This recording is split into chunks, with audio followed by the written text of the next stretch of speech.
नमो लोये सौहरिहन्तां नमो लोये सौहृदानन्तां नमो लोये सौभागिर्यां नमो लोये सौविजयां नमो लोये सौत्रिकावती सावणम् ओंकारमिन्दु संयुक्त नित्यं जयन्ति योगिनः कामदमोक्षदं चैवोंकाराय नमो नमः मङ्गलं भगवान् मङ्गलं गौतमोऽग्नि मङ्गलं कुन्कुण्डारि विजेन्द्रमोसुमङ्गलं नमः समयसाराय स्वानुभूत्या चकास्ते चित् स्वभावाय भवाय सर्वाः विभाव नियुक्त निराकार।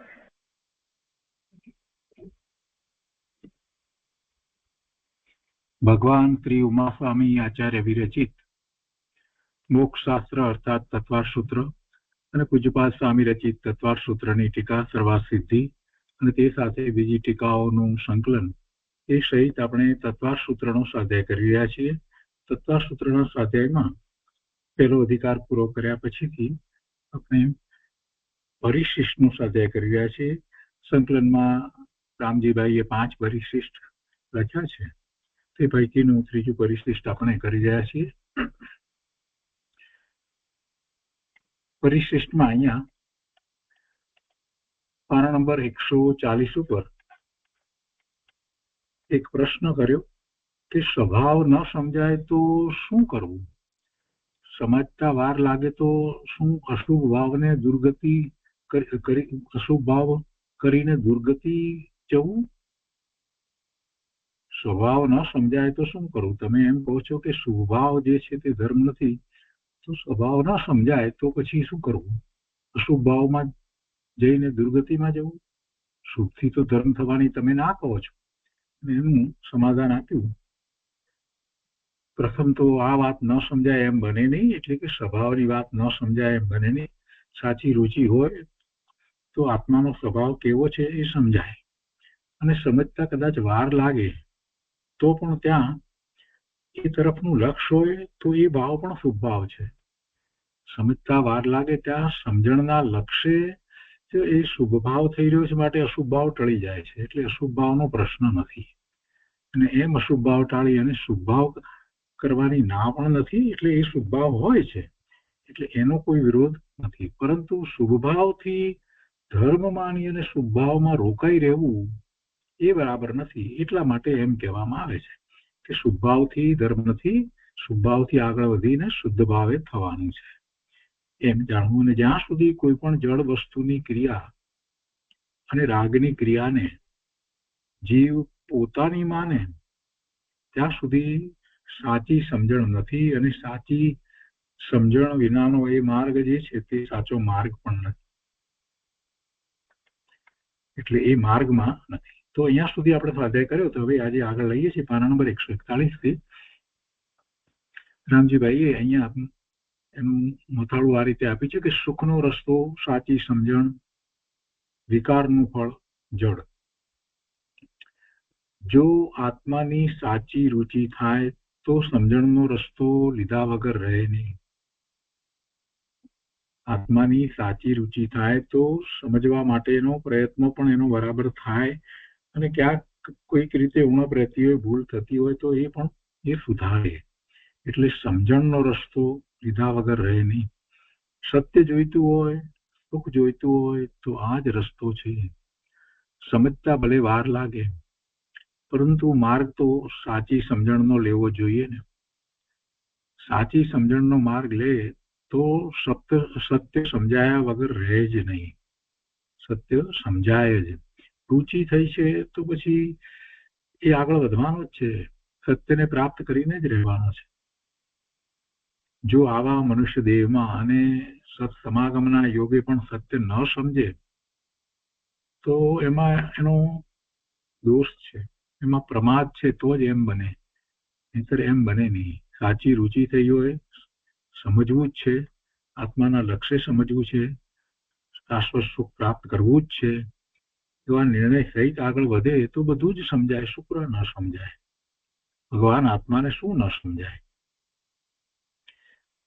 આવા મનુષ્ય દેહમાં અને સત્સમાગમના યોગે પણ સત્ય ન સમજે તો ફરી આવા સત્ય સમજવાના અવસર એવા ટાણા મળતા નથી.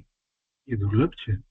હું કોણ છું તેની જેને ખબર નથી અને અહીં જ સ્વરૂપ ચૂકીને જાય છે, તે જ્યાં જશે ત્યાં શું કરશે? શાંતિ ક્યાંથી લાવશે? સ્વરૂપની પ્રાપ્તિ અત્યારે કરવાનો અવસર તો એ ન કરે અને એમને એમ આગળ જીવન પૂરું કરશે તો પછી ભવિષ્યમાં એવા અવસર કઈ સહેલાઈથી પ્રાપ્ત થતા નથી અને એની દશા શું થશે, એની ગતિ શું થશે, એ કેવી પર્યાયમાં જશે? આત્માના ભાન વગર કદાચ શુભભાવ કર્યા હોય તો પણ તે શુભનું ફળ જળમાં જાય છે. એટલે કદાચ શુભભાવ કર્યા હોય અને એને મનુષ્ય કે દેવની ગતિ થઈ હોય પુણ્યને કારણે, તો પણ શું છે, એમાં પ્રાપ્ત જે થાય છે તે શું છે? શુભભાવથી કઈ આત્માની પ્રાપ્તિ તો થતી નથી. જે ફળ પ્રાપ્ત થાય છે એ શું છે? સંયોગ, જળ સંયોગ, જળનો સંયોગ, જેમાં અનુકૂળતાઓ લાગે છે એવો સંયોગ. એટલે શુભનું ફળ શું છે? તો કહે છે કે શુભનું ફળ તો જળમાં જાય છે. સંયોગો જે મળે, બહારમાં જે સંયોગો મળે એ તો બધા જળના સંયોગો છે. આત્મામાં પુણ્યનું ફળ આવતું નથી. આત્મામાં પુણ્યનું ફળ આવતું નથી. હા, એને પોતાના સ્વરૂપની પ્રાપ્તિ માટે સ્વરૂપનું લક્ષ્ય કરી અને જે શુભભાવ કર્યા છે એમાં એને જે પુણ્ય બંધાય છે એવું પુણ્યાનુબંધી પુણ્ય હોય તો એમાં માત્ર જળનો સંયોગ એમ નહીં, પરંતુ એમાં એને જીનવાણી પ્રાપ્ત થાય, એને એવા મહાત્માની નિશ્રા પ્રાપ્ત થાય કે સાક્ષાત એને સમોસરણમાં ભગવાનના દર્શન થાય, ત્યાં જવાનો એને લાભ પ્રાપ્ત થાય એવું બને. પણ છતાંય પોતાનો પુરુષાર્થ તો બાકી જ રહે છે. આત્મામાં પુણ્યનું ફળ આવતું નથી, કેમ કે ફળ છે તે બહાર છે, કર્મના ઉદયને કારણે છે. આત્માની દરકાર કરી નથી અને અહીંથી જ જે મૂળ થઈ ગયો છે તેને કદાચ શુભભાવ કર્યા તો પુણ્યના રજકણો બંધાણા અને તે રજકણોના ફળમાં પણ રજકણોનો સંયોગ મળવાનો. એટલે કે પુણ્યને કારણે એને બહારના સંયોગ એવા મળશે. રજકણોનો સંયોગ મળે તેમાં આત્માને શું? આત્માની શાંતિ તો આત્મામાં છે. આત્માની શાંતિ તો આત્મામાં છે, પરંતુ તેની તો દરકાર કરી નહીં અને શુભભાવ અને પુણ્યની દરકાર કરી, એથી શું લાભ? અહીંયા આગળ કહે છે કે અસાધ્ય કોણ અને શુદ્ધ આત્મા કોણ? ગુરુદેવે અસાધ્યની વાત કરી છે, ઘણી વાર વાત કરી છે. અસાધ્ય એટલે જેને ભાન નથી, પોતાનું ભાન નથી, એ અસાધ્ય છે.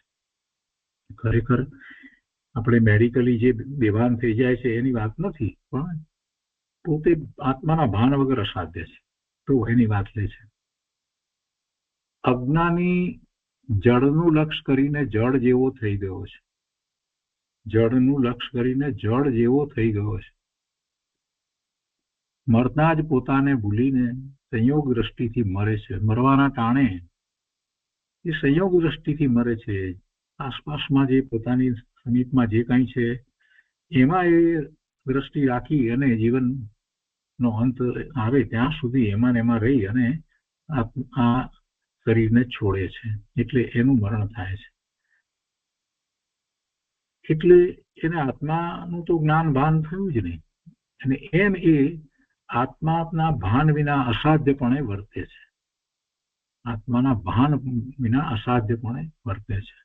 મેડિકલમાં આપણે બેભાન થઈ જાય છે કહીએ છીએ એની વાત નથી. એવો બેભાન થઈ જાય એને પણ એમ જ છે, પરંતુ અહીંયા તો ભાનમાં છે, પણ છતાંય આસપાસના સંયોગોમાં જ એની દ્રષ્ટિ છે. પોતાનો અંત સમય આવે છે ત્યારે પણ એ પોતાની આસપાસના સંયોગો, સગા વાલા, આ તે એ બધામાં દ્રષ્ટિ કરે છે, એમાં જ કાંઈક ભલામણ કરે છે, પણ આત્માનું લક્ષ્ય નથી કરતો. એટલે એ અસાધ્યપણે વર્તે છે. એટલે ચૈતન્ય સ્વરૂપનું ભાન નથી. તે જીવતા જ અસાધ્ય જ છે. ભલે શરીર હાલે, ચાલે, બોલે, પણ એ તો જળની ક્રિયા છે. એટલે હજી જીવ ન ગયો ત્યારે પણ એ તો અસાધ્ય જ કહેવાય. કદાચ અંત સમય ના આવ્યો હોય અને ચૈતન્ય સ્વરૂપનું ભાન નથી અને ભલે ને જીવતો હોય ઘણા વર્ષો ગાળે, તો પણ એ અસાધ્ય જેવો જ છે. કેમ કે જે બોલે છે, હાલે છે, ચાલે છે, એ બધી જળની ક્રિયા છે, શરીરની ક્રિયા છે. અને એ ભાવ જે કરે છે પરના લક્ષે, કે કંઈ આત્માના ભાવ નથી, એ પરલક્ષે થતા ભાવ છે, વિભાવ ભાવ છે, એટલે એ અસાધ્યપણે વર્તે છે. ગુરુદેવ એને અસાધ્ય કહે છે. અને એ જળની ક્રિયા બધી જે થાય છે એનો એ સ્વામી થાય છે, એનો ધણી થયો એટલે જળનો સ્વામી જળ થઈ જાય છે. પણ અંતરમાં સાધ્ય જે જ્ઞાન સ્વરૂપ, અંતરમાં સાધ્ય જે જ્ઞાન સ્વરૂપ એ એનું સાધ્ય છે. પોતાનું જ્ઞાન સ્વભાવ એ એનું સાધ્ય છે. તો તેની જેને ખબર નથી તે અસાધ્ય જીવતું મળદું છે. વસ્તુનો સ્વભાવ યથાર્થપણે સમ્યક દર્શન પૂર્વકના જ્ઞાનથી ન સમજે તો જીવને સ્વરૂપનો કિંચિત લાભ નથી. સ્વરૂપને ન સમજે તો સ્વરૂપનો કોઈ લાભ નથી. અને કેવી રીતે સમજવું સ્વરૂપને? સ્વરૂપને જાણવું તો કે અનુભૂતિનો વિષય છે, સ્વાનુભૂતિપૂર્વક સમજવું જોઈએ. એટલે સમ્યક દર્શન પૂર્વક જ્ઞાન છે એ સમ્યક જ્ઞાન છે, અને એમાં એને સ્વરૂપનો લાભ થાય છે. એ સિવાય એને સ્વરૂપનો કાંઈ લાભ થતો નથી. સમ્યક દર્શન સમ્યક જ્ઞાન વડે સ્વરૂપની ઓળખાણ અને નિર્ણય કરીને જે ઠર્યો તેને જ શુદ્ધાત્મા એવું નામ મળે છે. અને શુદ્ધાત્મા એ જ સમ્યક દર્શન તથા સમ્યક જ્ઞાન છે. દ્રવ્ય અપેક્ષાએ તો પોતે શુદ્ધ જ છે. દ્રવ્ય અપેક્ષાએ તો પોતે શુદ્ધ જ છે, અને એવા વિકલ્પ કરે એટલે શુદ્ધ છે એમ નથી. એ શુદ્ધ જ છે, વિકલ્પ કરે કે ન કરે, એના ગમે તેવા વિકલ્પ હોય, પણ દ્રવ્ય અપેક્ષાએ તો શુદ્ધ જ છે. પછી એવો નિર્ણય કરે છે, એવા વિકલ્પ છે, ત્યાં સુધી પણ હજી પ્રગટપણે શુદ્ધતા નથી. એટલે પર્યાયમાં શુદ્ધતા નથી, પણ એ વિકલ્પ રહિત પોતાના શુદ્ધ સ્વરૂપને અનુભવે છે ત્યારે એને શુદ્ધતા પ્રગટે છે. એટલે એવો અનુભવ કરવો જરૂરી છે. એની અહીંયા વાત કરે છે કે હું શુદ્ધ છું એવો વિકલ્પ છૂટીને એકલો આત્મા અનુભવ રહી જાય, આત્માનો અનુભવ જ રહે, તે જ સમ્યક દર્શન અને સમ્યક જ્ઞાન છે. અને એ જ નિર્મળ પર્યાય છે, નિર્મળ પરિણામ છે, રત્નત્રયના પરિણામ છે, અને એ જ શુદ્ધ ભાવ છે. એ જ વખતે ઉપયોગ શુદ્ધ છે, અને એ આત્માથી કાંઈ જુદા નથી. એ આત્માથી સમ્યક દર્શન સમ્યક જ્ઞાન સમ્યક ચારિત્ર્ય ભલે પરિણામ છે, છતાં પણ એ આત્માના પરિણામ છે. શુદ્ધ સ્વરૂપને અનુસરીને થતા પોતાના પરિણામ છે. એ આત્માથી જુદા નથી. આગળ કહે છે કે સત્ય જેને જોઈતું હોય તેવા જિજ્ઞાસુ સમજુ જીવને કોઈ અસત્ય કહે તો તે અસત્યની હા પાડી દે નહીં. એની અસત્યની વાતમાં એ આવી ન જાય. કોઈ ગમે તે રીતે અસત્ય સમજાવે તો એને માની ન લે, અસત્યનો સ્વીકાર એ ન કરે. અહીંયા અસતનો સ્વીકાર કર્યો છે, એટલે કે જે નથી, જેનું અસ્તિત્વ નથી એવી વસ્તુ એનો એ સ્વીકાર ન કરે. જેને સત સ્વભાવ જોઈતો હોય તે સ્વભાવથી વિરુદ્ધ ભાવની હા ન પાડે. સત્ય, પરમ સત્ય ભગવાનની વાણીમાં જે પ્રકાશ્યું છે એના સિવાય બીજા અન્ય ભાવને એ સ્વીકારે નહીં.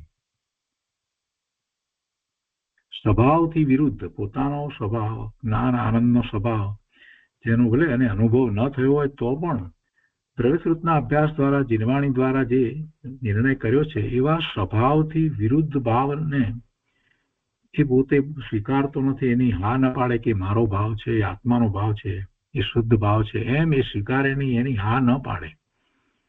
તેને પોતાના ન માને,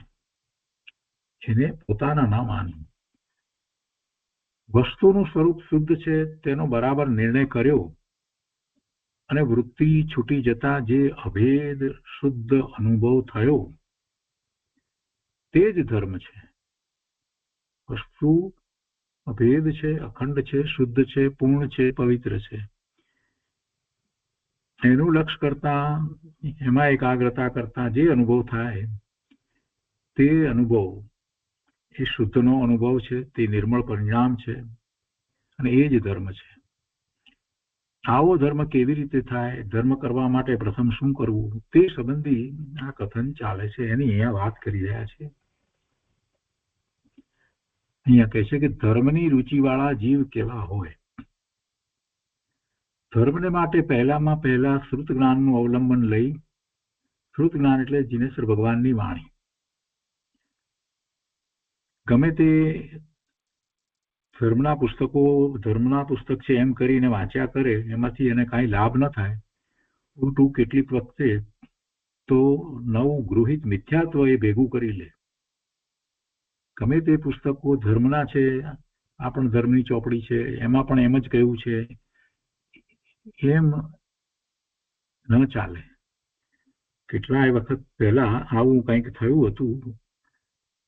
ચીનવાણી આટલું મોટું વિસ્તૃત સ્વરૂપ અને આટલા બધા શાસ્ત્રો, ઓરિજિનલ જેને કહીએ આપણે, ઓરિજિનલ શાસ્ત્રો ભગવાનના, મુકુંદાચાર્ય ભગવાન, અમૃતચંદ્રાચાર્ય ભગવાન વગેરે, પૂજપાદ સ્વામી, પદ્મબલધારી દેવ, આ બધાના જે શાસ્ત્રો હતા એ બધા શાસ્ત્રો છોડી અને અન્ય મત ના કોઈ શાસ્ત્ર ને પછી એનો અભ્યાસ કરીને કેટલાક લોકો એવું માનતા થઈ ગયા, જૈનોમાં પણ, એમાં પણ બસ જૈન જેવી જ વાત છે, એમાં પણ જૈન જેવી જ વાત છે. ભાઈ એમ ન હોય, એ વાત હોય નહીં. ત્યાં જીનેશ્વર ભગવાનની વાણી એ સર્વજ્ઞ પરમાત્માની વાણી છે અને એ વાણી બીજા અન્ય મતમાં ન હોય. એટલે એવો વિકલ્પે કરવો નહીં. અને એમ કરવા જતાં તમે એને જીનવાણીની સમકક્ષ મૂકશો અન્ય મતની વાતને, એ ભલે પછી વેદાંતની વાત હોય, ગીતાની વાત હોય, રામાયણની વાત હોય, અન્ય મતમાં કહેલી જે રામાયણની વાત છે કે મહાભારતની વાત છે. જૈન મતની અંદર રામાયણ અને મહાભારતની જે કંઈ વાત કરવામાં આવી છે જુદી છે, પણ એ તો છેવટે પ્રથમાનુયોગના ગ્રંથ છે. પણ જે અન્ય મતમાં જે કંઈ બીજી બધી વાત અને સિદ્ધાંતોની વાત જે કરવામાં આવી છે, તો એના રચયિતા કોણ છે અને એને જ્ઞાન ક્યાંથી પ્રાપ્ત કર્યું હતું, એનો જરાક વિચાર કરીએ તો આપણને ખ્યાલ આવે કે એમાં એનું ઓરિજિન સર્વજ્ઞ પરમાત્મા નથી. જીનવાણી જે છે, આપણી જે જીનવાણી જેને કહીએ છીએ, એનું ઓરિજિન શું છે, ઉદ્ભવ સ્થાન શું છે, ક્યાંથી ઉદ્ભવી છે? તો કે જીનેશ્વર ભગવાનની દિવ્ય ધનીમાંથી કણધર ભગવાને જે 12 અંગ અને 14 પૂર્વની જે રચના કરી, અંગ બાહ્ય, અંગ ભવિષ્ટ, અંગ પ્રવિષ્ટની જે રચના કરી, એમાંથી આચાર્ય ભગવાનોએ આત્મસાત કરી, બધું અનુભવ કરી અને પછી એ શાસ્ત્રોની રચના કરી છે. એટલે એની સમકક્ષ બીજું કાંઈ આવે નહીં. એટલે એનું અવલંબન લઈ અને કોઈ એમ માને કે એનાથી પણ ધર્મ થાય, એ પણ એના જેવું જ છે, તો ભાઈ તારું જીવન વ્યર્થ અને કામું વેડફાઈ રહ્યું છે. અને કોઈ એની અનુમોદના કરતું હોય, મોટા કોઈ પણ ઉપદેશકો પણ એવી અનુમોદના કરતા હોય, તો એથી કરી અને એવો ખોટો વિનય બતાવવાની જરૂર નથી કે એ કહે છે એટલે આપણે માની લઈએ, એમ ન હોય. નિર્ણય એને પહેલો કરવો પડશે, સત્યનો નિર્ણય કરવો પડશે. શ્રુત જ્ઞાન, જીનેશ્વર ભગવાનની વાણી એ જ શ્રુત જ્ઞાન છે. એ શ્રુત સિવાય બીજું કોઈ શ્રુત છે જ નહીં. એ દ્રવ્ય શ્રુત છે જેના નિમિત્તે ભાવ શ્રુત, જે નિમિત્ત કારણ થાય છે અને ભાવ શ્રુત પ્રગટ થાય છે. જે નિમિત્ત કારણ થાય છે ભાવ શ્રુત પ્રગટ કરવાનું. ધર્મને માટે પહેલામાં પહેલા શ્રુત જ્ઞાનનું અવલંબન લઈ શ્રવણ મનનથી જ્ઞાન સ્વભાવી આત્માનો નિશ્ચય કરવો કે હું એક જ્ઞાન સ્વભાવ છું. જ્ઞાન સ્વભાવમાં જ્ઞાન સિવાય કંઈ કરવા મૂકવાનો સ્વભાવ નથી. જ્ઞાન સ્વભાવ આત્માનો સ્વભાવ, એમાં એ આત્મા કંઈ કરે કે કંઈ મૂકે, કોઈ ફેરફાર કરે, એવો આત્માનો સ્વભાવ નથી. જે કંઈ કહેવાયું છે એ બધું સ્વરૂપને વિશે જ છે. અંતરાય કર્મની વાત કરવામાં આવે છે તો દાન લાભ ને, તો કે દાન એટલે બીજાને દાન, એ તો ઉપચાર માત્ર દાન છે. બીજાને દાન આપી શકે એવું વસ્તુ સ્વરૂપ જ નથી. તો પણ એમાં અંતરાયમાં તો કહેવામાં આવ્યું છે કે દાનાંતરાય, લાભાંતરાય, ભોગાંતરાય, ઉપભોગાંતરાય, વીર્યાંતરાય, એટલે એ બધું અંતરાય કર્મને કારણે છે. એટલે એનો અર્થ કે એ બધું જીવને હોવું જોઈએ. દાન, લાભ, ભોગ, ઉપભોગ અને વીર્ય, આ બધું હોવું જોઈએ ને. તો દાન તો કોઈને આપીએ તો થાય ને. આવી સ્થૂળ દ્રષ્ટિ કેટલાય લોકોની છે. એટલે એ એમ માને છે કે આત્મા કંઈક કરી શકે છે, આત્મા દાન પણ આપી શકે છે, આત્મા એમને લાભ પણ આત્મા પ્રાપ્ત કરી શકે છે, ભોગ ઉપભોગ પણ કરી શકે છે, અને આત્મા માં બળ પણ છે, આ બધું જે માનવામાં આવે છે તે બધામાં એ શરીર સહિત પોતાને માનતો થઈ ગયો છે. વાસ્તવમાં એ દાન એટલે કોઈ પરને દાન આપવાની વાત નથી. દાન એટલે શું? સંપ્રદાન છે. સંપ્રદાન એટલે એનો લાભ જે છે એ બધું પોતે પોતાને જ આપે છે, પોતે પોતાને દાન આપે છે. શેના દાન આપે છે? શેના દાન આપે છે? શુદ્ધ સ્વભાવ ભાવે થઈ અને પોતે પોતાને સુખ શાંતિ આનંદના દાન પોતાને આપે છે ને એનો સ્વીકાર કરનાર સંપ્રદાન પણ પોતે જ છે. એ જ રીતે લાભ પણ એને એનો જ છે, આત્માનો લાભ છે. આત્માની ના આનંદ શાંતિનો લાભ જે છે એ પોતે જ ગ્રહણ કરે છે, એમ એને લાભ છે. કોઈ બહારની વસ્તુના લાભની એવી કોઈ વાત નથી. ભોગ ઉપભોગ બધું આત્માને વિશે જ છે. વારંવાર પોતાના આત્મામાંથી આવતા આનંદને અનુભવે છે. એ જ ભોગ ને ઉપભોગ નું વસ્તુ સ્વરૂપ છે. બળ, વીર્ય, એ વીર્ય બળ તો પોતાનું જ છે કે જેને કારણે થઈ અને અનંત કાળ સુધી પોતે જ પોતાના સ્વભાવ ભાવે ટકી રહે છે. એ વીર્ય બળ છે. એટલે આખી વસ્તુ આત્માને વિશે છે કે એમાં પર સાથે એને કાંઈ સંબંધ નથી, પણ લોકો સમજતા નથી એટલે ક્યાંક ને ક્યાંક એવા ગૂંચવાડા કરે છે. અહીંયા કહે છે કે ના, જ્ઞાન સિવાય એ કાંઈ કરી શકતો જ નથી. એનો જ્ઞાન સ્વભાવ છે, એનો કાંઈ કરવાનો, મૂકવાનો, લેવાનો, પરમાંથી આનંદ લેવાનો, ભોગ ભોગવવાનો એવો વસ્તુનો સ્વભાવ નથી. જ્ઞાન સ્વભાવમાં જ્ઞાન સિવાય કાંઈ કરવા, મૂકવાનો, ખાવા પીવાનો, લેવા મૂકવાનો, દાન આપવાનો, બીજાને મદદ કરવાનો એવો કોઈ સ્વભાવ નથી. એ કરી શકતો નથી. મૂળ વાત તો એ છે કે એનું કાર્ય નથી, એ કરી શકતો નથી. એ માત્ર સ્વભાવ ભાવે સુખી થઈ શકે છે, સ્વભાવ ભાવે શાંતિ અને આનંદનો અનુભવ કરી શકે છે. બાકી બીજું બધું જે છે તો કલ્પિત છે. ન તો એ કોઈને કાંઈ આપી શકે છે, ન તો કોઈ પાસેથી કાંઈ ગ્રહણ કરી શકે છે. બધું જ કલ્પિત છે, બધું કલ્પિત છે. એની કલ્પનાઓ છે. વસ્તુઓ, પદાર્થો, જળ પદાર્થો ના સ્થળાંતર જે થવા યોગ્ય હોય તે થાય છે. પૈસા, રૂપિયા, ડોલર જે કંઈ જવા યોગ્ય હોય તે જાય છે. એ બધું ભૂતગળ જે છે એ જવાનું જે સમય છે, એનો કાળ છે ત્યારે જે જાય છે. જમીન, પૈસા, ઘર બાર, માલ, મિલકત બધું જે જવાનો કાળ હોય ત્યારે જાય છે. એટલે કે એનાથી દૂર થાય છે. એ પોતે એમાંથી કાંઈ કરી શકે છે એવું વસ્તુનું સ્વરૂપ નથી. આ મૂળ વાત છે. ને એ વાત જ્યાં સુધી સ્વીકાર ન થાય ત્યાં સુધી જીવને બહારમાં કાંઈક કરું કરવાનો ભાવ છૂટતો નથી. એ પોતે કાંઈ કરી શકતો નથી. અને આવી વાત આવે ત્યારે કેટલાય મૂર્ખ લોકો એવા પ્રશ્ન કરતા હતા, તો પછી કા રસોઈ થઈ જાય છે, એમને થઈ જાય છે, આ છોકરા મોટા કરીએ છીએ એમને થઈ જાય છે, બધાને ભણાવીએ છીએ, ગણાવીએ છીએ, અમે કર્યું નહીં તો કોણે કર્યું? આવી બુદ્ધિ વગરની વાતો પણ કરે છે. તેના પણ એ પોતે મેં કર્યું એવો ભાવ છોડી દેશે તો પણ એ થવાનું જે છે તે જ થઈને રહેવાનું છે. એ થવાનો કાળ છે એટલે થઈને રહેવાનું જ છે. રસોઈ થવાની છે તે કાળ જ થાય છે, ન થવાની હોય ત્યારે નથી થતી. બહુ શાંતિથી બધી વાતને તર્ક દ્વારા સમજવાની જરૂર છે. અને એ સમજમાં આવ્યા પછીથી કોઈ કાર્ય જે થવાનું છે એ કઈ બીજી રીતે થવાનું છે એમ તો બનવાનું નથી. એ જ રીતે થવાનું છે, એ જ થયા કરશે અને પોતે એનાથી જુદો અલિપ્ત પોતાના સ્વરૂપ તરફ વળી જશે. પોતાના ભગવાન આત્માની અનુભૂતિ કરી શકશે. કોણ કરે સ્વાધ્યાય, કોણ સ્વાધ્યાય કરાવે, કોણ? આ વાતનો જયારે વિચાર કરે છે આ જીવ ત્યારે એને ખ્યાલ આવે છે કે તો થાય છે તો થાય છે. જે કારણે જે દિવસે જેમ થવાનું હોય તેમ થાય છે. વાણીના કારણે છે, ઇન્ટરનેટના કારણે છે. કોણ કોને મદદ કરે, કોણ કોના દ્વારા પ્રાપ્ત કરે?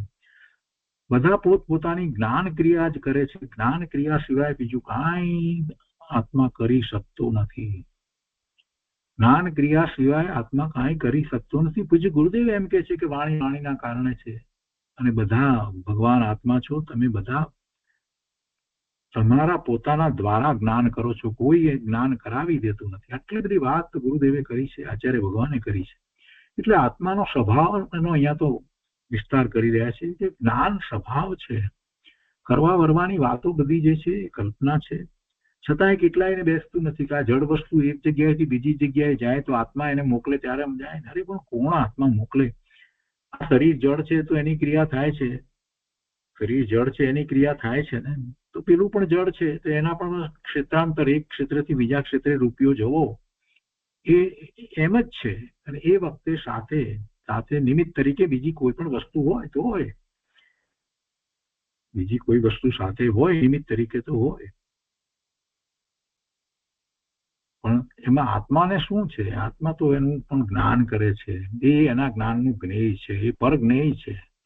જ્ઞાન સ્વભાવમાં જ્ઞાન સિવાય કાંઈ કરવા મૂકવાનો સ્વભાવ નથી, એની વાત આપણે કરી રહ્યા છીએ.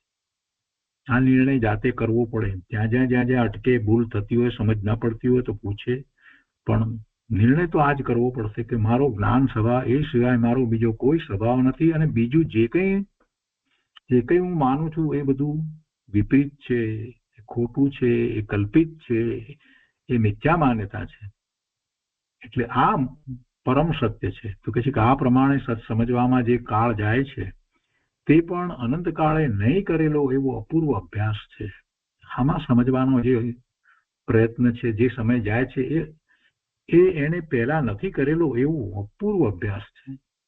જીવને સત તરફની રુચિ થાય એટલે વૈરાગ્ય જાગે અને આખા સંસાર તરફની રુચિ ઉડી જાય. ન ઉડી જાય તો કઈ વાંધો નથી, હમણાં એ રુચિ એકદમ ન ઉડી જાય આપણે સમજી શકીએ, પણ જયારે નિર્ણય થઈ જાય કે આત્મા તો કાંઈ કરતો જ નથી, અને પછી જયારે બહારમાં જે વસ્તુઓ જે છે એમાં એ સુખની બુદ્ધિ કરે છે અને એને ગમે છે, એના તરફ એને હજી વૈરાગ્ય નથી આવ્યો, ત્યારે પછી એને વિચાર થાય છે કે આ વાસ્તવમાં તો એ પદાર્થ તો પોતે પોતાનું પરિણમન કરે છે, અને એમાં હું એમ માનું છું કે મને સુખ થાય છે. એ સુખ નથી, એના સંબંધીનું જ્ઞાન છે. મારી વર્તમાન પર્યાયમાં એ પદાર્થનું પરિણમન જે રીતે થવા યોગ્ય છે તે થઈ રહ્યું છે, ને એના પરિણમનમાં હું સુખની બુદ્ધિ કરું છું, પણ આ જ વસ્તુની અંદર બીજો સુખની બુદ્ધિ નથી કરતો, તો પછી વસ્તુમાં પદાર્થમાં સુખ ક્યાં છે? હું પણ એનું જ્ઞાન કરું છું, બીજો પણ એનું જ જ્ઞાન કરે છે, પણ જ્ઞાનમાં સાથે હું મિથ્યા કલ્પના કરું છું કે આનાથી મને સુખ થાય છે. બીજો એવી કલ્પના નથી કરતો, એને સુખ નથી લાગતું. જેને વિડીયો ગેમ બહુ ગમે છે ને, એને એમાં ખૂબ આનંદ આવે છે, અને ત્યાં જ ઉભેલો બીજો આદિવાસી જે છે એને કંટાળો આવે છે કે આ માણસ આમાં શું કર્યા કરે છે, ચારનો કઈ કરવાનું કરતો નથી કામને. એની એ જ વસ્તુ છે, એને સમજાવે છે કે આમ કરતો, પણ કે આમાં શું કરવાનું છે, આમાં શું કરવાનું છે? સ્ક્રીન ઉપર વસ્તુ ખસે છે આમથી આમ, એમાં વળી આનંદ શું? પેલો માણસ એમ કે છે. આપણે જયારે વિચાર કરીએ આ રીતે તો ખ્યાલ આવે છે કે ભગવાન આત્માનો એવો કોઈ સ્વભાવ જ નથી. એ જળની વસ્તુમાં નક્કામાનો ગૂંચવાઈ રહ્યો છે, નક્કામાનો અટકી રહ્યો છે. જીવને સત તરફની રુચિ થાય એટલે વૈરાગ્ય જાગે, એટલે જયારે એ સમજે ત્યારે એને વૈરાગ્ય થાય કે ના ના, આ બધું જે છે એમાં કાંઈ હિત નથી, એમાં મારું હિત નથી. અને પછી આખા સંસાર તરફની જે સુખની બુદ્ધિ ઉડી જાય એટલે રુચિ ઉડી જાય. એટલે કઈ દીક્ષા લઈને ચાલ્યો જાય એમ મને એમ નથી હોતું, પણ એ સંસારમાં એટલે કે ગ્રસ્તાશ્રમમાં રહ્યો થકો પણ એ પોતે પોતાના સ્વરૂપનું જ લક્ષ્ય કર્યા કરે છે. કૃપાળુદેવનું દ્રષ્ટાંત આપણને એના ઉપરથી ખ્યાલ આવે કે ભલે એને ધંધા વિપાર પેલા વીરાના ને મોતીના ને બધા ચાલતા હતા, ગ્રસ્તાશ્રમમાં હતા, છતાંય ક્યાં હતા? પોતાના સ્વરૂપને વિશે વારે વારે ચાલ્યા જતા હતા. 24મા વર્ષ પછીની દશાનો વિચાર કરીએ છીએ ત્યારે આપણને ખ્યાલ આવે છે કે કૃપાળુદેવ પોતે લખે છે કે અમે ક્યાં છીએ, અમને કાંઈ ગમતું નથી, ખાવું પીવું આ બધું ક્યાંય રુચિ થતી નથી. એ ઉપરથી આખી વાતને કૃપાળુદેવની અંતરંગ દશાને સમજવાની છે. અને ખ્યાલ આવે કે જ્ઞાનીને કેવી દશા હોય છે. આખા સંસાર તરફની રુચિ જ્ઞાનીને ઉડી જાય છે. અહીંયા કહે છે કે 84ના અવતારનો ત્રાસ થઈ જાય, એટલે કે 84 લાખ યોની છે, એમાં જીવ આ જન્મ મરણ કરે છે. હવે એ જન્મ મરણ કરવા નથી, એ ત્રાસ છે. ત્રાસ એને એમ થઈ જાય છે, સ્વરૂપનું ભાન નહીં, અને ક્ષણે ક્ષણે પર આશ્રય ભાવમાં રાચવું. આ તે કઈ મનુષ્યના જીવન છે? પરાશ્રય ભાવમાં રાચી રહેવું એ કઈ મનુષ્યનું જીવન છે? આવું અમૂલ્ય જીવન મળ્યું હોય અને એમાં પરાશ્રય ભાવમાં રાચી રહેવું, સ્વ આશ્રય એ ન થવું, એ કઈ સાચું મનુષ્યપણું છે? ના ના, એમ ન હોય. ગુરુદેવ એમ કે છે કે તે કઈ મનુષ્ય જીવન નથી. તિર્યંચ વગેરેના દુઃખની તો વાત જ છે, પરંતુ આ મનુષ્યમાં પણ આવા જીવન અને મરણ ટાણે સ્વરૂપના ભાન વગર અસાધ્ય થઈને મરવું. અસાધ્ય થઈને મરવું એટલે બેભાન થઈને મરવું એમ કહેવાનો આશય નથી. એ બેભાનનો બેભાન જ છે. જન્મથી શરૂ કરીને એ આત્માના ભાન વિનાનો જ છે, ને આત્માના ભાન વિના જ એ આ ભાવ પૂરો કરે એમ કહેવું છે. આ પ્રમાણે સંસારનો ત્રાસ થતા સંસાર જે છે એમાં દુઃખ છે. 12 ભાવનાની અંદર તો ઘણી બધી વાત લીધી છે. સંસાર ભાવનાની અંદર દુઃખ દુઃખ પછી આ પ્રમાણે સંસારનો ત્રાસ થતા સ્વરૂપ સમજવાની રુચિ થાય. જેને ભવના ભ્રમણનો થાક લાગ્યો હોય એને સ્વરૂપ સમજવાની રુચિ થાય તો એ સમજ્યા વિના રહે જ નહીં. વસ્તુ સમજવા માટે જે કાળ જાય તે પણ જ્ઞાનની ક્રિયા છે. એ પણ જ્ઞાનની ક્રિયા છે. સતનો માર્ગ છે. જિજ્ઞાસુએ પ્રથમ જ્ઞાન સ્વભાવી આત્માનો નિર્ણય કરવો. બીજું બધું પછી, બીજું બધું ઘણું. નિત્યક્રમમાં આટલા ખમાસણા લેવાના, આટલી માળા ગણવીને આ બધું કરી લે ને પછી ભૂલી જાય. પછી એ શાસ્ત્રે મૂકી દે ને સ્વાધ્યાય થઈ ગયો, પણ પેલું જે કરવાનું હતું એ તો રહી ગયું. પોતાના જ્ઞાન સ્વભાવનો નિર્ણય કરવાનો 5-15 મિનિટ બેસીને વારંવાર એને વિચારવું એ તો કર્યું નહીં. તો પછી શું કર્યું? નિત્યક્રમ કર્યો. કેમ કર્યો? તો કે કૃપાળુદેવે નિત્યક્રમ કહ્યો છે ને એટલે મેં કર્યો. અરે ભાઈ, કૃપાળુદેવે એમ નિત્યક્રમ નથી કર્યો. નિત્યક્રમમાં કૃપાળુદેવને જરાક સમજ તો ખબર પડે ને. નિત્યક્રમમાં તો આત્મામાં જવાની વાત છે. પહેલી વાત તો કરી દીધી એક જ લીટીમાં કે જે સ્વરૂપ સમજાવીને આ પામ્યો દુઃખ અનંત, તો સ્વરૂપને સમજ ને. કૃપાળુદેવ તો એમ કે છે જિજ્ઞાસુએ પ્રથમ શું કરવાનું? જેને સાચી જિજ્ઞાસા છે એ જિજ્ઞાસુ પહેલા પ્રથમ સૌથી પહેલા પોતાના જ્ઞાન સ્વભાવનો નિર્ણય કરે, એના વિશે ચિંતન કરે, એની દ્રઢતા કરે. વારંવાર દ્રઢતા કરવાની છે, કેમ કે અનાદિથી જ્ઞાન સ્વભાવને ભૂલી ભાન વગર આ જીવ રખડી રહ્યો છે. એટલે જ્ઞાન સ્વભાવનો નિર્ણય કરવાનો છે. જિજ્ઞાસુએ પ્રથમ જ્ઞાન સ્વભાવી આત્માનો નિર્ણય કરવો. હું એક જાણનાર છું, જ્ઞાયક છું. મારું સ્વરૂપ જ્ઞાન સ્વરૂપ છે, તે જાણવા વાળું છે. અને કોઈ સામે જ્ઞેયો છે માટે જાણે છે એમ પણ નથી. એ જ્ઞાનની પ્રક્રિયા મારી સતત થઈ રહી છે. સ્વ પર પ્રકાશક મારો જ્ઞાન સ્વભાવ કહેવામાં આવ્યો છે. તો હું સ્વને પ્રકાશવું ને પરને પ્રકાશવું એટલે શું? જેવું પરનું સ્વરૂપ છે એમ પ્રકાશવું. હું તો એમાં પણ ભૂલ કરું છું. પરને જાણી અને એને પ્રકાશવામાં તો મારી ભૂલ થાય છે. જ્ઞાની મહાત્માને ભૂલ નથી થતી. એના જ્ઞાનમાં એ પર પ્રકાશે છે તો જેવું છે તેવું પ્રકાશે છે. સાતે તત્વની જેવી છે તેવી શ્રદ્ધા, 6 દ્રવ્યની જેવી છે તેવી શ્રદ્ધા જેને થઈ છે એનું પ્રકાશવું યથા યોગ્ય છે. એમાં મિથ્યાત્વ નથી. પણ હું કેવી રીતે પ્રકાશવું છું? આ બધા પદાર્થોને હું કેવી રીતે પ્રકાશવું છું? જેને જોઉં છું એનું જ્ઞાન થાય છે મતિ જ્ઞાન દ્વારા, ને પછી હું એને કેવી રીતે પ્રકાશવું છું? મારી મતિ કલ્પના એને હું પ્રકાશવું છું કે આ કોમ્પ્યુટર છે ને આ કાર છે ને એમ હું પ્રકાશવું છું. ને એમાં હું રંજિત થઉં છું. એ પૂતગળ પરમાણુના સ્કંદ છે, એમાં રહેલા પરમાણુ છૂટા પડવાના છે.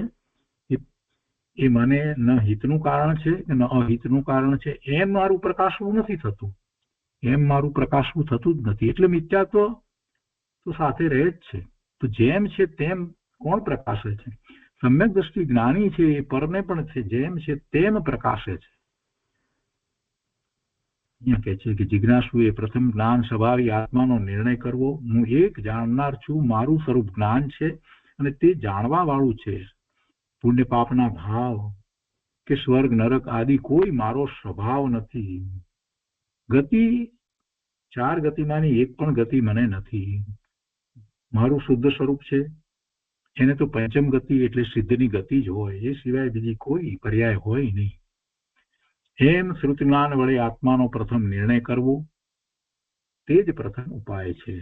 સૌથી પહેલી વાત જ આ છે. એમાં જ સમય આપવાનો છે. કલાકોના કલાકો એમાં વિતાવે એ મહત્વનું છે.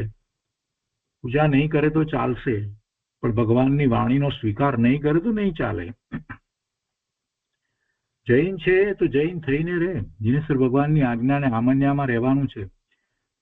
અને જેને જીનેશ્વર ભગવાનની આજ્ઞા અને આમન્યાનો પૂરેપૂરો સ્વીકાર થયો છે એ મંદિરમાં ગયા વગર જ ભગવાનની પૂજા ત્યાં જ બેઠો બેઠો કરી લે છે.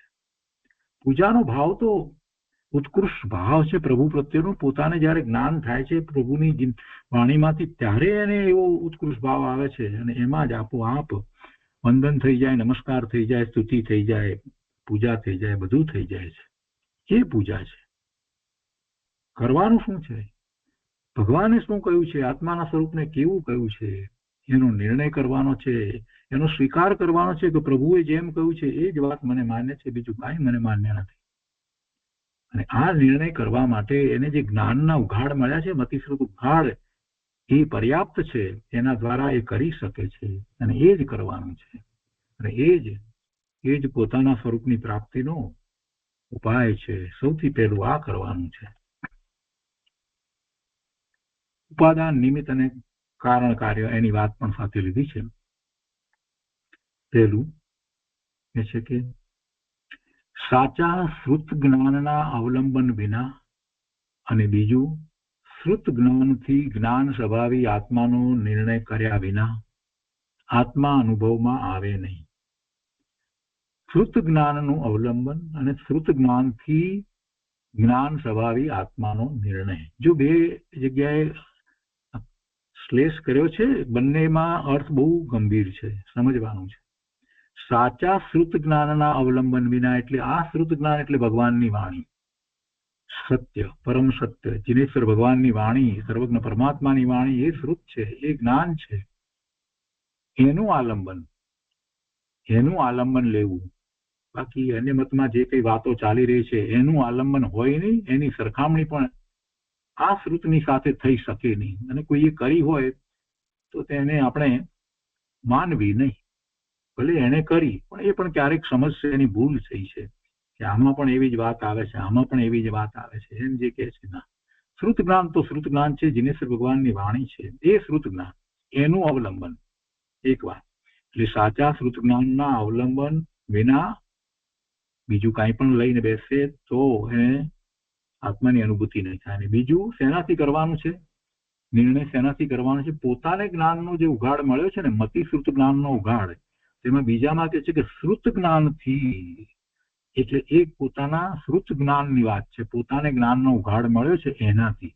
એટલે બીજામાં જે શ્રુત જ્ઞાન કહ્યું છે એ એના પોતાના જ્ઞાનના ઉઘાડની વાત છે. અને પહેલું જે શ્રુત જ્ઞાન શબ્દ લખ્યો છે એ ભગવાનની વાણીની વાત છે. સાચા શ્રુત જ્ઞાન, ભગવાનની દિવ્ય ધ્વનિમાં જે વાત આવી છે એના અવલંબન વિના અનુભૂતિ નહીં થાય. અને બીજું, પોતે જ્ઞાન સ્વભાવી છે, શ્રુત જ્ઞાનનો એને ઉઘાડ છે, તો એ મતિ જ્ઞાનથી નહીં પરંતુ શ્રુત જ્ઞાનથી. અને શ્રુત જ્ઞાન પણ મતિપૂર્વક જ હોય છે, એટલે એકલા મતિ જ્ઞાનથી નથી થતું, પરંતુ મતિ શ્રુતથી થાય છે. એટલે એમાં શ્રુતની અંદર એમાં અનેક નય દ્વારા વસ્તુ સ્વરૂપને જેમ છે તેમ જાણે છે, જેમ છે તેમ એ જાણે છે. કેમ કે શ્રુત જ્ઞાનની વાત આપણે પહેલા પણ લીધી છે, હમણાં છેલ્લા 4 સ્વાધ્યાયથી એ વાત વારંવાર કરીએ છીએ કે શ્રુત જ્ઞાનમાં વસ્તુ સ્વરૂપને જે મતિ દ્વારા જે જોયું એ જ્ઞેય તરીકે, પછી એનો જે મિનિંગ જે સમજાય છે એ શ્રુત જ્ઞાનમાં સમજાય છે, એ શ્રુત જ્ઞાનમાં સમજાય છે. તો એ શ્રુત જ્ઞાનથી, એ શ્રુત જ્ઞાન દ્વારા સાચો અર્થ સમજવાનો છે. અને એ મિનિંગ સમજીએ છીએ, એનો અર્થ સમજીએ છીએ તો જુદી જુદી અપેક્ષા દ્વારા વસ્તુ સ્વરૂપને જેમ છે તેમ જાણીએ છીએ. એટલે અનેકાંતની વાત જ્યારે કરવામાં આવે તો એ અનેકાંત એટલે અનેક નય દ્વારા વસ્તુ સ્વરૂપને સમજવું, જાણવું, એ શ્રુત જ્ઞાનમાં થાય છે. મતિમાં તો જે છે તે જેમ છે તેમ જ પ્રોજેક્ટ થઈ જાય છે. જાણવું અને પ્રકાશવું બંને મતિ જ્ઞાનમાં એમ જ થાય. અવધિ જ્ઞાનમાં પણ જાણવું અને પ્રકાશવું, જેમ જાણ્યું એમ જ પ્રકાશવું થાય. મનોપર્યમાં પણ એમ જ થાય અને કેવળ જ્ઞાનમાં પણ એમ જ થાય. એટલે એને સ્વાર્થ કયા, સ્વ અર્થ કયા. જ્યારે પરાર્થ જે કહેવામાં આવ્યું એ શ્રુત જ્ઞાનને કહેવામાં આવ્યું. એમાં જે રીતે જાણવામાં આવ્યું એનું પછી વિશ્લેષણ થાય અને એનો સાચો અર્થ સમજાય. એટલે વાચ્ય અને વાચકનો સંબંધ વગેરેની જે આપણે વાત કરીએ, નયની વાત કરીએ, નિક્ષેપની વાત કરીએ, પ્રમાણની વાત કરીએ, આ બધું શ્રુત જ્ઞાન છે. એ શ્રુત જ્ઞાન દ્વારા થાય છે. અને એટલે અહીંયા એ કહે છે કે ભાઈ તને એ કેટલી શક્તિ મળી છે, એટલો તને જ્ઞાનનો ઉઘાડ છે, એટલી તારી કેપેસિટી છે, તું સંગની થયો છો એટલે તને એ શ્રુત જ્ઞાન એટલો ઉઘાડ છે, તો શ્રુત જ્ઞાન દ્વારા તું આત્માનો નિર્ણય કર અને એક અપેક્ષા દ્વારા વસ્તુ સ્વરૂપને સમજ. એટલે બે વસ્તુ લીધી, ભગવાનની વાણી અને પોતે શ્રુત જ્ઞાન દ્વારા આત્માનો નિર્ણય કરે. જો એ બેમાં કાંઈ પણ બાકી રહી જાય તો આત્મા અનુભવમાં આવે નહીં. એટલે શ્રુત જ્ઞાન દ્વારા અનુભવ કરે છે. શ્રુત જ્ઞાન દ્વારા અનુભવ કરે છે એટલે મન દ્વારા અનુભવ કરે છે એવો અર્થ નથી. અને એના સંબંધી પણ આપણે 2-3 વખત વાત લીધી છે. પંડિત ટોડરમલજીએ જે મનજનિત કહ્યું છે, એ મનજનિત નથી હોતું. શ્રુત જ્ઞાન જે છે ત્યારે એનો વિષય આત્મા જ્યારે થઈ જાય છે તો આત્માને જ્યારે એ જાણે છે ત્યારે એ મનથી છૂટું પડી જાય છે. શ્રુત જ્ઞાન બહુ વિશાળ છે, એનું સ્વરૂપ બહુ મોટું છે. દિવસોના દિવસો સુધી એની વાતો કર્યા કરીએ એવું શ્રુત જ્ઞાન છે. એક શબ્દ એ વાચક છે. એ વાચક શબ્દ જે છે એનું વાચ્ય એના દ્વારા આપણને શું ખ્યાલમાં આવે છે, જે જ્ઞાન આપણને શ્રુત જ્ઞાન થયું. અને એમાં આપણે મનમાં કેટલીક બીજી સ્મૃતિ છે અને એમાં જ આપણે દિનેશ્વર ભગવાનની વાણી એવું શ્રુત એનો અભ્યાસ કરીને કેટલીક વાત લીધી છે.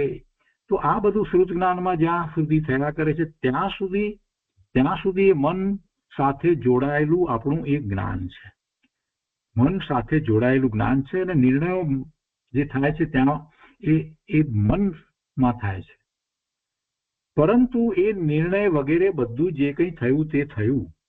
જ્યારે એ શ્રુત જ્ઞાન જે છે મન તરફથી આત્મા તરફ વળે છે, મન તરફથી એ આત્મા તરફ વળે છે. જેમ પેલું મતિ જ્ઞાન ઇન્દ્રિયો તરફ હતું એ હવે આત્મા તરફ વળ્યું, એવી રીતે આ શ્રુત જ્ઞાન આત્મા તરફ વળે છે.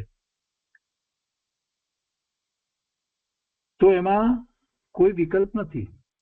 એમાં પેલી વાત સમજ્યા હતા એ વાત નથી, કાંઈ જ નથી. કેમ કે એનો વિષય આત્મા છે અને આત્મા તરફ વળે છે. તો આત્મા સાથે એક જ્ઞાન છે.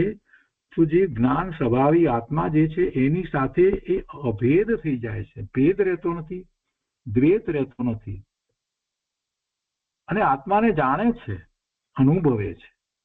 એ જ જ્ઞાન એ શ્રુત જ્ઞાન છે. એ જ્ઞાન દ્વારા જ આત્માના અનંત ગુણોનું અંદરમાં ચાલી રહેલું ભવન જે છે તે અનુભવમાં આવે છે. આમાં કોઈ વિકલ્પ નથી, આમાં મનની ક્રિયા નથી, આમાં કોઈ મનની ક્રિયા નથી. આખી વસ્તુ જે છે તે આખી જુદી છે. અને એ પણ શ્રુત જ્ઞાન જ છે કે જેનું લક્ષ્ય, એ જ્ઞાનનું લક્ષ્ય જે શાસ્ત્ર તરફ હતું, મન તરફ હતું, નય તરફ હતું, પ્રમાણ જ્ઞાન તરફ હતું, સમજ ઉપર હતું, આ બધું જે હતું ગુરુદેવની વાણી તરફ હતું લક્ષ્ય. આ બધું લક્ષ્ય જે છે ત્યાં સુધી એ મન સાથે જોડાયેલું જ્ઞાન છે, શ્રુત જ્ઞાન. એની દિશા પલટી નાખવાની વાત અમૃતચંદ્રાચાર્ય ભગવાને કહી છે કે એ બધું બરાબર છે. એ નયોની લક્ષ્મીને વધીને તું હવે સમાવી દે અને હવે એ જ્ઞાનના ઉપયોગની દિશા પલટાવીને આત્મા તરફ લઈ જા. એટલે મતિ અને શ્રુતની દિશા પલટીને આત્મા તરફ જશે ત્યારે જે અનુભૂતિ થાય છે તે જ છે.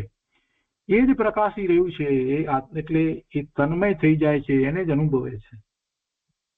એટલે શ્રુત જ્ઞાનની આ કેપેસિટી, આ એ મનથી છૂટું પડીને મન તરફથી બીજી તરફ સ્વ તરફ વળીને એ અનુભૂતિ કરે છે. એટલે એ મનજનિત નથી. તો પછી આપણને એમ પ્રશ્ન થવો જોઈએ કે તો પછી આ શ્રુત જ્ઞાનમાં આપણે આ બધા નિર્ણયો કરવાની જરૂર શું છે? એમ આત્મા તરફ જ જવાનું છે અને એ શ્રુત જ્ઞાન તો આત્માની અનુભૂતિ જ કરવા વાળું છે. તો આ બધું, હા સાચી વાત છે પ્રભુ તમારી, પણ એવો જ નૈમિતિક સંબંધ છે કે જે પોતે આત્માની અનુભૂતિ કરે છે એ અનંત કાળથી એ 12માં રોકાઈ અને પરનું લક્ષ્ય કરી અને અનેક પ્રકારે વિભાવ ભાવે થતો હતો. એને અટકાવવા માટે, એમાંથી નીકળવા માટે એ જિનેશ્વર ભગવાનની વાણીને સાંભળે છે એટલે એનું પરિવર્તન થઈ જાય છે. અને પછી કાર્ય કયું કરે છે? પછી કાર્ય શું થાય છે? કાર્ય તો ફક્ત એટલું જ થાય છે કે એ ઉપયોગ સ્વ તરફ વળે છે. એટલે શ્રુતને સાંભળવાનું, શ્રુતને સમજવાનું આ મહત્વ છે. કેમ કે અનંત કાળમાં એને સાચી વસ્તુનો ખ્યાલ આવ્યો જ નથી. સાચી વસ્તુ સાંભળી, સમજી, સ્વીકાર થયો, આ બધું જે થઈ જાય છે એ આખી મનની પ્રક્રિયા છે. અને એમાં બધાને એક સરખું નથી. કોઈને કેટલોય એવો ગાળ હોય, કેટલો એક સૌક્ષમ હોય, અનેક શાસ્ત્રોની વાતને અનેક રીતે સમજાવી શકે એટલો બધો સૌક્ષમ હોય.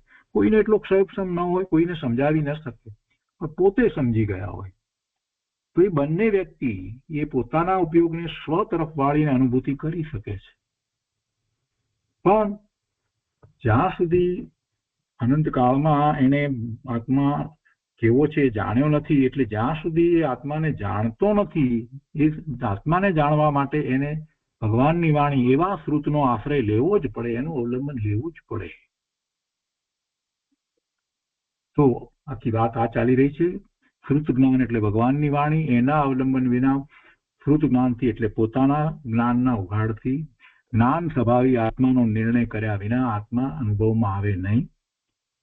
એટલે હજી તો નિર્ણય છે, વળવાનું આત્મા તરફ, એ તો આખી જુદી વાત છે. આમાં આત્માનો અનુભવ કરવો તે કાર્ય છે. આત્માનો નિર્ણય તે ઉપાદાન કારણ છે. આત્માનો નિર્ણય પહેલા હોય છે, એ જ આત્માનો અનુભવ કરવા માટે આગળ વધે છે. એટલે અહીંયા એ રીતે વાત લીધી, અનુભવ કરવો તે કાર્ય છે અને આત્માનો નિર્ણય તે ઉપાદાન કારણ છે. એ ક્ષણિક ઉપાદાન કારણ કહેવાય. અને શ્રુતનું અવલંબન તે નિમિત્ત છે.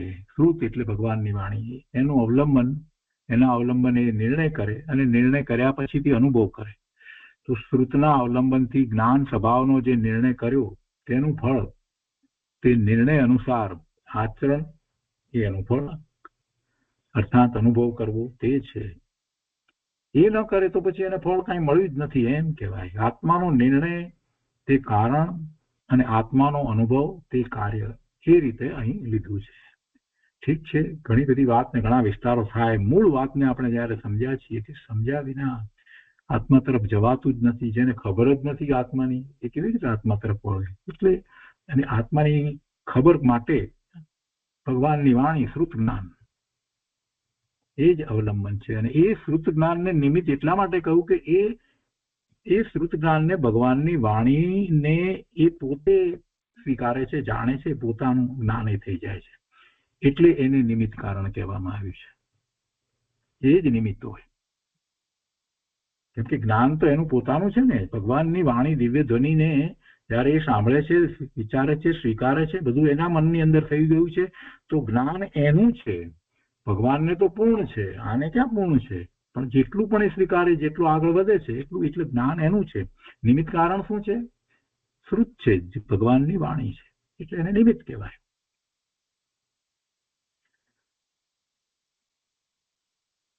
તો અહીંયા એ રીતે વાત લીધી છે. આત્માનો અનુભવ એ કાર્ય છે એમ અહીંયા લીધું છે. એટલે જે નિર્ણય કરી તેને અનુભવ થાય જ એમ વાત કરી છે. હવે આગળ વાત કરે છે કે અંતર અનુભવનો ઉપાય અર્થાત જ્ઞાનની ક્રિયા. જ્ઞાનની ક્રિયામાં આપણે વિચાર કરવાનો કે જ્ઞાન ક્રિયા તો બે જ પ્રકારે જુદી જુદી રીતે થઈ. એક તો શ્રુતને સાંભળીને, વાંચીને, વિચારીને જે કંઈ કર્યું, મન સાથે જોડાઈને, સંગની ક્ષણું છે ને, એટલે બધું થાય છે. એના અર્થ સમજાય, મિનિંગ સમજાય, એ પણ જ્ઞાન ક્રિયા છે. આપણે સ્વાધ્યાયમાં પણ જ્ઞાન ક્રિયા, દરેક વ્યક્તિ પોતે પોતાની જ્ઞાન ક્રિયા કરે છે. બધાને પોતપોતાની રીતે જ્ઞાન ક્રિયા થાય છે. એ એક જ્ઞાન ક્રિયા થઈ. અને પછી બીજી એ જ્ઞાન ક્રિયાને કોઈ અપેક્ષાએ વ્યવહાર પણ કહી શકાય. કઈ અપેક્ષાએ કહેવાય? કે જયારે એ પોતે પોતાના આત્માને અનુભવે છે, એનું જ્ઞાન કરે છે, એ નિશ્ચય છે. તો એ જ્ઞાન ક્રિયાને નિશ્ચય કહીએ તો આ જ્ઞાન ક્રિયા જે છે, શ્રુત દ્વારા નિર્ણય કરવાની જ્ઞાન ક્રિયા, એને વ્યવહાર પણ કહેવાય. અને આવો જ વ્યવહાર હોય છે, એ જ સાચો વ્યવહાર છે. આટલી વાતને અંતરમાં રાખીને આપણે વાંચીએ એટલે આપણને અર્થ જે છે, જે ભાવ છે, એ પકડાશે. હવે આત્માનો નિર્ણય કર્યા પછી તેનો પ્રગટ અનુભવ કઈ રીતે કરવો તે બતાવે છે. નિર્ણય અનુસાર શ્રદ્ધાનું આચરણ તે અનુભવ છે. નિર્ણય અનુસાર શ્રદ્ધાનું આચરણ તે અનુભવ છે. એટલે અનુભવ થાય ત્યારે ખરેખર એવી શ્રદ્ધા થાય છે, અને શ્રદ્ધા છે એ શ્રદ્ધા છે એમાં જે અનુભૂતિ થઈ છે, આનંદ આવ્યો છે, એટલે એ આચરણ છે. એ આખી વાતને એમ લેવાની, નિર્ણય અનુસાર જેવો નિર્ણય કર્યો તો એવું જ શ્રદ્ધાને થાય છે, ને એવી જ રીતે આનંદ એટલે આચરણ પણ થાય છે, અને એને જ અનુભવ કહેવામાં આવ્યો છે. પ્રગટ અનુભવમાં શાંતિનું વેદન લાવવા માટે, એટલે કે આત્માની પ્રગટ પ્રસિદ્ધિ માટે પર પદાર્થોની પ્રસિદ્ધિના કારણોને છોડી દેવા જોઈએ. એટલે પર તરફથી લક્ષ છોડી દેવું જોઈએ, સ્વ તરફ વળવું જોઈએ, એમ કહેવાનો આશય છે. પ્રથમ આચાર્ય ભગવાને જે કહ્યું ને કે હું જ્ઞાન આનંદ સ્વરૂપી આત્મા છું, એમ નિશ્ચય કર્યા પછી આત્માના આનંદનો પ્રગટ ભોગવટો કરવા, વેદન કરવા, અનુભવ કરવા માટે પર પદાર્થની પ્રસિદ્ધિના કારણો જે ઇન્દ્રિય અને મન દ્વારા પરલક્ષે પ્રવર્તતું જ્ઞાન, તેને સ્વ તરફ વાળવું. ઇન્દ્રિયો તરફ વળતું જ્ઞાન જેને આપણે ભાવ ઇન્દ્રિય કહીએ, મન તરફ વળતું જ્ઞાન જેને આપણે શ્રુત જ્ઞાન કહીએ છીએ, પણ એ જ્ઞાન છે, એને સ્વ તરફ વાળવાનું. એટલે પછી એમાં ઇન્દ્રિયો વિષય નથી, એમાં મન વિષય નથી, એમાં સ્મૃતિ વિષય નથી, એમાં નય પણ નથી, નિક્ષેપ પણ નથી, ને પ્રમાણ પણ નથી, કાંઈ નથી. એ બંને જ્ઞાન એ જ્ઞાનનો એટલો ઉઘાડ છે, એને સ્વ તરફ વાળવું, એ જ્ઞાનને આત્મા તરફ વાળવું, અને અનુભૂતિ થાય છે. દેવ ગુરુ શાસ્ત્ર વગેરે પર પદાર્થ તરફનું લક્ષ, એમના તરફ લક્ષ રહેશે ત્યાં સુધી લક્ષ 12માં છે, પર છે. દેવ ગુરુ શાસ્ત્ર પરને કોઈને પર કહીએ એટલે કઈ ખરાબ કહીએ છીએ એવો અર્થ નથી થતો. ઘણાને તો હજી જ વાત નથી બેસતી, બહુ વિચારાને અભ્યાસ ન હોય કાંઈ, એટલે એમ કહીને ભગવાન પર એટલે તો એ ઉભો થઈ જાય એમ કે તમે ભગવાનને કઈ ખરાબ કહો છો. અરે ખરાબ નથી કહેતા, ભગવાનને માટે આપણે પર છીએ, આપણે માટે ભગવાન પર છે, એકને માટે બીજો પર છે. સ્વ એનો આત્મા છે, એ સિવાય બીજું બધું એના આત્માથી જે કઈ બીજું છે બધું પર છે. એને માટે દરેકને માટે બીજું બધું પર છે. એક સ્વ, એક પોતાનો આત્મા જ છે, એક જ સ્વ છે, બાકી બધું પર છે, દરેકને માટે એમ છે. એટલે એમાં પર કહીએ એટલે એમ નથી થયું, એમાં સ્વ શું છે એ તરફ જવું છે, એટલે એમ કહેવામાં આવ્યું.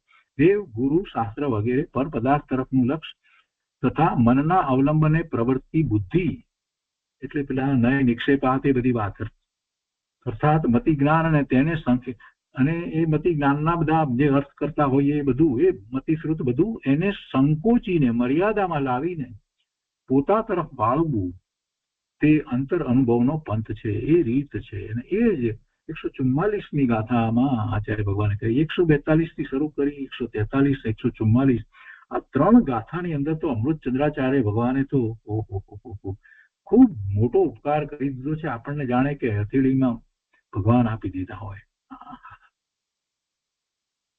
એટલી બધી સરસ વાત કરી છે, અને ગુરુદેવ એની ઉપર જે પ્રવચન કર્યા છે, આપણે તો 144મી ગાથાની તો કેટલીય વાર વાત કરીએ છીએ. આ મતિ શ્રુત જ્ઞાનને સ્વ તરફ વાળવાની વાત આખી જે છે તે ત્યાં આચાર્ય ભગવાને કરી છે. એ બધું મર્યાદામાં લાવીને એ વિકલ્પો, સ્મૃતિ, આ તે નય બધું આખું સમયસાર મોડે છે, તો બધું મર્યાદામાં લાવી દેવાનું છે. કોઈ વિકલ્પ જોઈતા નથી, માત્ર હવે સ્વ તરફ વળી જવાનું છે. ઉપયોગની દિશાને પલટાવવી, ગુરુદેવ કહે છે, ઉપયોગની દિશાને પલટાવી દા. અંતર અનુભવનો પંથ છે. સહજ શીતળ સ્વરૂપ અનાકુળ સ્વભાવની છાયામાં બેસવાનું પગથિયું છે. કેટલી સરસ રીતે વાત મૂકી છે. પ્રથમ આત્મા જ્ઞાન સ્વભાવી છે એવો બરાબર નિશ્ચય કરીને પછી પ્રગટ અનુભવ કરવા માટે પર તરફ વળતા ભાવ, જે મતિ અને શ્રુત જ્ઞાન, તેમને સ્વ તરફ એકાગ્ર કરવા. જે જ્ઞાન પરમાં વિકલ્પ કરીને અટકે છે તે જ જ્ઞાનને ત્યાંથી ખસેડીને સ્વભાવમાં વાળવું. મતિ અને શ્રુત જ્ઞાનના જે ભાવ છે તે તો જ્ઞાનમાં જ રહે છે, પરંતુ પહેલા તે ભાવો પર તરફ વળતા હતા, એની દિશા પર તરફની હતી, એ પરને જાણતા હતા. હવે તેને આત્મસન્મુખ કરતા સ્વભાવનું લક્ષ થાય છે, અને હવે એ આત્માને જાણે છે, અનુભવે છે, અને એ આત્માને જાણે છે, અનુભવે છે, તો એ સ્વ સાથે અભેદ થઈને અનુભવે છે, તે રૂપે થઈને અનુભવે છે, તન્મય થઈ જાય છે. આત્માના સ્વભાવમાં એકાગ્ર થવાના આ ક્રમસર પગથિયા અહીંયા બતાવે. જ્ઞાનમાં ભવ નથી, હવે એ વાત આપણે આવતા સ્વાધ્યાયમાં લઈશું. આજે બહુ ઓછો વિસ્તાર આપણે લીધો છે, પણ આપણે સમજવાની અપેક્ષાથી જે વાત હતી એટલે કેટલીક વાતનો વધારે વિસ્તાર કર્યો છે.